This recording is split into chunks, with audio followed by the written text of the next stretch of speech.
23 from the 2025 AMC 12A. Call a positive integer fair if no digit is used more than once, it has no zeros, and no digit is adjacent to two greater digits. For example, 196, 23, and 12463 are fair, but 1546 and, well, these numbers are not fair. How many fair positive integers are there? So let's take a look at this.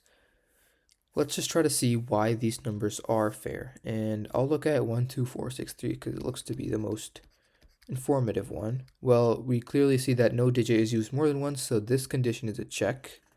It has no zeros, this condition is a check.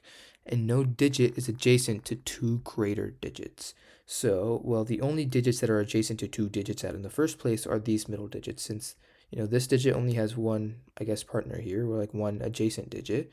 And same thing with this, it only has one adjacent digit. So let's look at these ones. Well, is 2 adjacent to two greater digits? No, because 1 is less than it. 4, same thing, because 2 is less than it. 6, same thing, but because 3 is less than 6, and I guess 4 is also less than 6. So we want to know how many fair positive integers there are. And so if we look at a fair positive integer, we can see somewhat of a pattern. And I think the best way to understand this is sort of just like, maybe just look at it. If we have some digit, like if we just graph this maybe, with like the digit position here and like the digit itself here, where like 9 is going to be here and like 1 is going to be here because we can't have zeros. This 1, 2, 4, 6, 3 would be like 1, then 2, then 4, then 6, then 3. So it looks something like this. And this is a valid fair integer if we have something like this. But what's not a valid integer is, well, other than these two conditions, because we can deal with these later, like there's not really a good way to put that on this graph here, is that the adjacent to two greater digits part, if it looks something like this, if there's at any point in the graph, if there's a valley like this, that means that this digit is adjacent to two of these greater digits here, because this digit is greater and this digit is greater. And so if there is a valley, it's not going to be a fair integer. So that means there's sorts of only like, there's not that many options we have. We can only form figures that are not valleys. So our graph could look, I mean, it could be monotonic, it could be like that, it could be like that, it could be straight increasing, straight decreasing, it could be a mountain like this, and this still represents, this mountain is just like generic, it still represents things like this. But it can't be something like where we have a bunch of like things like this or something complicated, because these are all valleys. So the maximum we can have is only one fold. We can't like rebound here and then have another fold, because that creates a valley. So these are the only possible three sort of like graphs that our integers can generate that satisfy the condition that no digit is adjacent to two greater digits.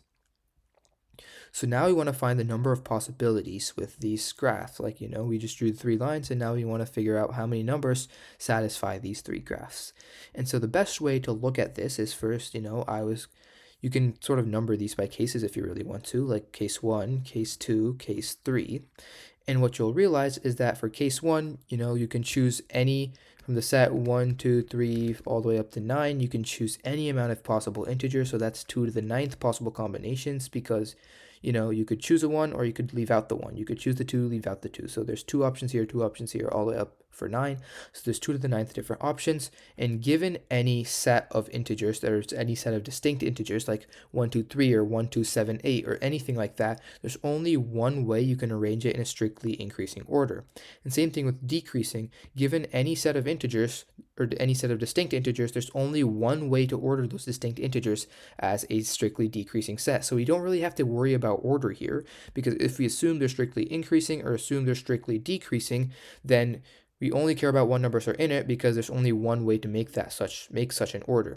Now case 3 is a little more complicated. Well, we know like case 2, 2 to the 9th, case 3, same thing, because if we're given a set, there's only going to be, well, if we're given a set, there's only one possible ordering where they're strictly decreasing. But case 3 is a little more complicated, because, we can still choose 2 to the 9th different numbers to be in this sort of like mountain-shaped number. But one of those numbers is always going to be this maximum point here. Some of those numbers are going to be on the left here, which is the strictly increasing part. Some of those numbers are going to be on the right, which is strictly the decreasing part. So there's a lot of different like combinations, because, if there's only 7 different numbers that we chose and not 9 different numbers, then we have to choose how to put 6 of those numbers here, then 6 of those numbers here. If there's 8, then we have to choose, there's 1 maximum, we have to put how to put 7 numbers. Some of those numbers have to go here, some of those have to go here. And so this seems, very complicated at first, because like how we're dealing with so much stuff. But the way I simplified this is, we can think about this maximum point here, and that's the sort of realization here, is that technically in this graph, there's still a maximum point, which is here, and same thing here, there's still a maximum. And it's just that in the process of, we have 7 numbers, say, and we're trying to assign those 7 numbers, it's either going to be in the left and either going to be on the right. And by the same logic that if we're given any set of numbers, there's only one way we can order it, where it's strictly increasing and strictly decreasing. So we only care about the actual numbers here, because there's only one way we can make them go up or go down. And so it's basically the same logic, but except in this is just an extreme case where, say, all 7 of the numbers are just assigned to the left, or all 7 of the numbers are assigned to the right. So what we really have here is we can turn this all into one case, where we only have to care about this sort of mountain shape. We're going to have one maximum number, and just find out how to split this, like the rest of the numbers, into one set on the left and then one set on the right. And next, the ordering becomes just automatic, since there's only one possible ordering.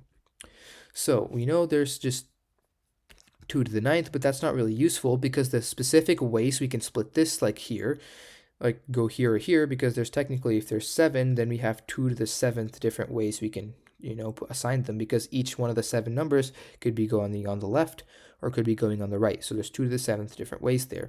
And so it really depends on the number of integers that are in our like overall set of integers, because we don't have to use every single digit, but so we could use, I guess we could use 1, 2, 3, 4, 6 here. That could be one possible set. And so given that, 6 is going to be the maximum. So this will going to be 6. And we have 1, 2, 3, 4. That could either be on the left, or could be on the right. And so it really depends on the number of numbers, or the number of digits we're using. So let's just try to set up some equation and see if we find a pattern. So say we only have one number. So that's going to be, we only have one number. So that number's obviously going to have to be the maximum. So there's not really much we can do. And how many ways can we select one number? That's just 10 choose 1 ways to select one number.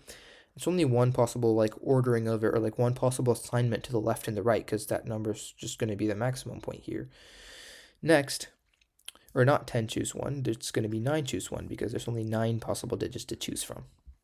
And so next, let's consider 9 choose 2. There's 9 choose 2 ways to choose any set of 2 numbers. And so one of these numbers is going to become the maximum. And so the second number could either be on the left or either be on the right. And so there's 2 different options. 9 choose 3. And while I'm at it, I'll add a page.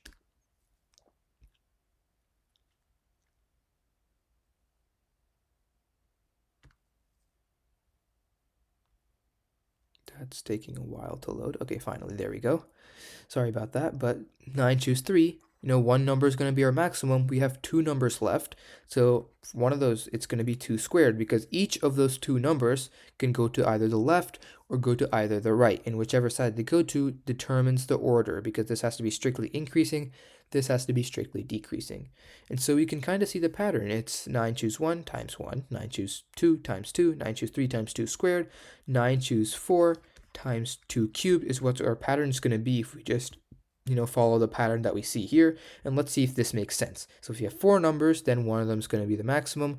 We're left with only 3 different numbers that's either going to be on the left or either going to be on the right. So this number, or this expression here, clearly makes sense. And we continue this all the way until we get 9 choose 9. We're using all the numbers, then one of them is going to be the maximum, and then we just have to assign them to the rest. So 2 choose 8, or 2 to the 8, because the 8 numbers could either be on the left or either be on the right. So we want to find, that's our answer basically. It's just 9 choose 1 times 1 plus 9 choose 2 times 2 plus 9 choose 3 times 2 squared, plus all the way until 9 choose 9 times 2 to the 8th.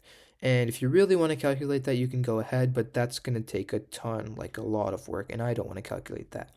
So let's just take a look. Let's try to simplify this. And one thing that I notice is that this looks very, very similar to the binomial theorem, or the binomial expansion, where you have some expansion of some a plus b to the n.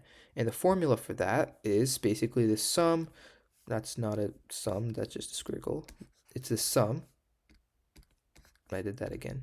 The sum, there we go, from k equals 0 all the way up until n of some n choose k times a to the k, b to the, or maybe not a to the k, it's going to be a to the n minus k, b to the k. Order really doesn't matter here because, the terms are going to end up being the same. So a to the k, b to the n minus k. So this is the formula, and this looks really, really similar, except our b or a or whichever one is just going to be equal to 1. And what's really sort of off by this, I guess, is that the fact that, well, technically for 9 choose 2, our k is going to be 2, but we only have one factor of 2, not two factors of 2.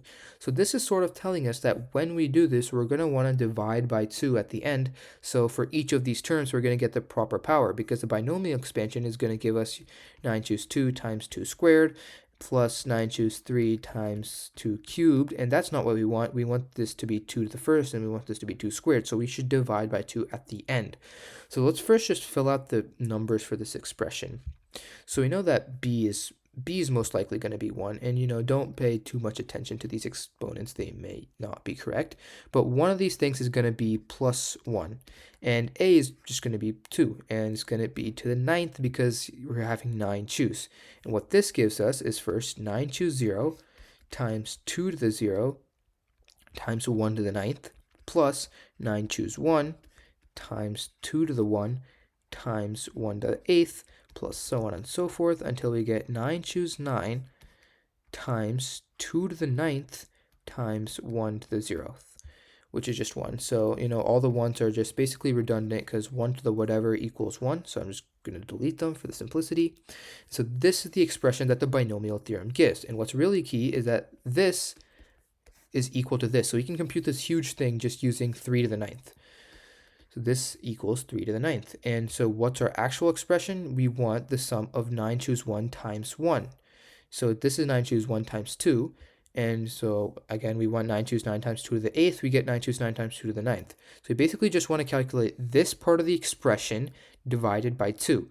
So this entire thing equals 2 to the 1, 2 plus 1 to the 9th. And if you want to calculate this entire expression divided by 2, we just want to calculate 2 plus 1 to the 9th, because that's this entire thing, it's equal, minus 9 choose 0 times 2 to the 0, since we can get rid of this term. So we can only be left with this expression, then all of this divided by 2, so we can reduce the powers of 2. And so we just have to calculate this now. So we just turn this problem, we just need to bash this and calculate this. So this becomes 3 to the 9th minus 1 over 2. So now we just need to calculate 3 to the 9th. So 3 to the 9th equals 9, which is 9 squared, then 9 to the 4th, then 9 to the 6th, then 9 to the 8th, then times 3. So this equals 81 squared times 3, and so we can just calculate that. This is 18864, then this is 6561. 6561 times 3, so that's 1800, 150, or 18,000, 1500, then this is 180, then this is 3, so we get 3869, 19,683 minus 1, because 3 to the 9th, that's just what we calculated. Let's do minus 1 of that. That's 19,682. Now let's divide that by 2. We get, this is a 9, that's going to be 16,841, 9,841. So let's see if that's an answer choice. And that is exactly answer choice C.